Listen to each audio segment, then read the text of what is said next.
জাতীয় সংসদ নির্বাচনে ভোট দিয়ে নিজেদের ভোটাধিকার প্রতিষ্ঠিত করার আহ্বান জানিয়েছেন ঢাকা-৩ আসনে ধানের শীষে প্রার্থী ও বিএনপির স্থায়ী কমিটির সদস্য গয়েশ্বর চন্দ্র রায়। মঙ্গলবার বিকেলে ঢাকা-৩ আসন সংলগ্ন কেরানীগঞ্জের আগানগর এলাকায় প্রচারে একথা বলেন তিনি। জনগণকে গণতন্ত্রের স্বার্থে ভোট দেওয়ার আহ্বান জানানোর পাশাপাশি নিজ আসন সংলগ্ন এলাকার সমস্যার কথা বলেন তিনি। এলাকার বাসিন্দাদের জন্য পর্যাপ্ত নাগরিক সুবিধা নিশ্চিতের প্রতিশ্রুতি দেন গয়েশ্বর।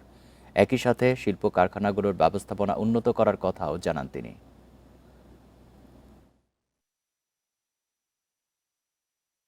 নুডলস খান নাই তো নুডলসই খান নাই।